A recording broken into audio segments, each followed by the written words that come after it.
Hello student, I am going to teach about what do you mean by electric field lines। मैंने आप लोग को पढ़ा चुका था, तो हमें पढ़ना है property of electric field lines. Welcome to my YouTube channel physics ji by Anmol. तो आइए शुरू करते हैं हम अपना टॉपिक आज का, properties of electric field lines. देखिए मेरे हाथ में हल्का सा प्रॉब्लम हुआ है, इसीलिए मेरा राइटिंग थोड़ा डिस्टर्ब है। उस पर ध्यान नहीं देते हुए आगे बढ़ेंगे, क्योंकि इतना भी डिस्टर्ब नहीं है कि आप लोग को आसानी से पढ़ाया ना जा सके। ठीक है, आइए बढ़ते हैं। देखिए हाथ में यही चोट लग गया है। तो देखिए, it is rapidly outward for positive charge. कहने का मतलब है कि अब क्या आउटवर्ड फॉर पॉजिटिव चार्ज है, इसे तो कोई समझ में आ नहीं रहा होगा, इसे कोई क्लियरली पता नहीं चल रहा है कि क्या कहना चाह रहा है।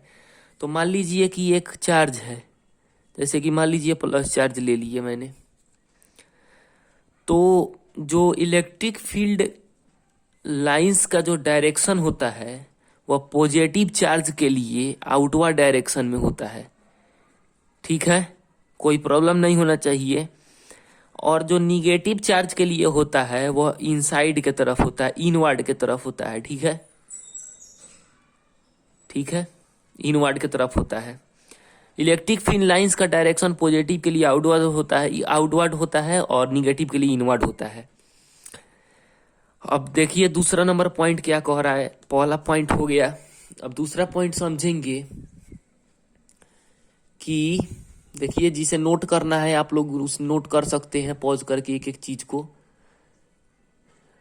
मैं दावा कर रहा हूं कि जो मैं फिजिक्स पढ़ा दूंगा आप लोग को, कहीं भी ऐसा यूट्यूब पे आप लोग को फिजिक्स अगर मिल जाए, अगर पढ़ाया हुआ, तो आप लोग मेरा चैनल देखना बंद कर दीजिएगा, क्योंकि एक एक लाइन मैं तोड़ तोड़ के आप लोग के लिए एक्सप्लेन किया हुआ हूँ। और एक बार दावा है कि जो है फिजिक्स का वीडियो मेरा देख लेगा उसको फिजिक्स से पूरा लगाव हो जाएगा। चलिए आगे बढ़ते हैं। Electric field lines never form close loop. Close loop कहने का मतलब क्या है भैया, आइए देखते हैं, समझते हैं इसका मतलब। क्लोज लूप कहने का मतलब है, मान लीजिए कि एक पॉजिटिव चार्ज है और यह एक निगेटिव चार्ज है, और यह क्या है, इलेक्ट्रिक फील्ड लाइंस है। तो जो इलेक्ट्रिक फील्ड लाइंस है उसका डायरेक्शन हमेशा पॉजिटिव से निगेटिव डायरेक्शन की तरफ होगा। ठीक है, पॉजिटिव डायरेक्शन का इलेक्ट्रिक फील्ड लाइंस आउटवर्ड की तरफ होता है और निगेटिव डायरेक्शन का कहाँ होता है, इनवर्ड की तरफ होता है। तो इसका जो डायरेक्शन होगा वह पॉजिटिव से निगेटिव की तरफ होगा, ना कि निगेटिव से पॉजिटिव की तरफ। तो यहाँ से यहाँ तो जा रहा है, यहाँ से यहाँ जा रहा है, लेकिन यहाँ से इधर नहीं आ रहा है, इसलिए क्लोज लूप का निर्माण नहीं कर रहा है। समझ में आ जाना चाहिए। ठीक है, आगे बढ़ते हैं। अब आइए देखते हैं, tangent at any point at any field lines give the direction of electric lines. कहने का मतलब है कि किसी भी पॉइंट पे हम इलेक्ट्रिक फील्ड लाइंस को, किसी भी पॉइंट पर अगर टेंजेंट ड्रॉ करें तो वह इलेक्ट्रिक फील्ड का डायरेक्शन देगा। देखिए अब समझने की कोशिश करेंगे।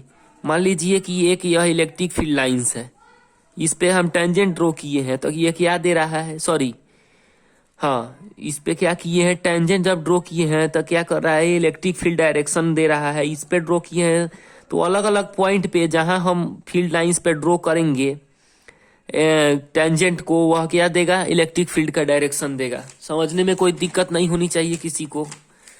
और देखिए लास्ट प्रॉपर्टी है कि two electric field lines never intersect each other, because at the point of intersection there will be two direction of electric field which is not possible. There will be two direction of electric field, यहाँ पे लगा सकते हैं, which is not possible। कहने का मतलब है कि दो इलेक्ट्रिक फील्ड लाइंस को अभी इंटरसेक्ट नहीं। मान लीजिए ये एक E1 इलेक्ट्रिक, सॉरी ये जो है वह E1 इलेक्ट्रिक फील्ड है। ठीक है, और ये जो है वह E2 इलेक्ट्रिक फील्ड है। ठीक है, ये E1 है, ये E2 है। मान लीजिए हम कि इसके क्रॉस सेक्शन से, इंटरसेक्शन पॉइंट से अगर एक टेंजेंट ड्रॉ करते हैं और सेकेंड E2 के यानी सेकेंड इलेक्ट्रिक फील्ड के इंटरसेक्शन पॉइंट ऑफ इंटरसेक्शन से एक क्या करते हैं, टेंजेंट ड्रॉ करते हैं, तो दोनों का जो डायरेक्शन होगा वह अलग अलग हो जाएगा, इसलिए यह पॉसिबल नहीं है। आशा करता हूं कि आप लोग को यह समझ में आया होगा कृपया निवेदन है कि वीडियो को बिना स्किप किए पूरा देखें, अच्छे से देखें। दावा करता हूं कि फिजिक्स कहीं भी पढ़ने की जरूरी नहीं पड़ेगी आप लोगों को। चलिए आज के लिए इतना ही, धन्यवाद।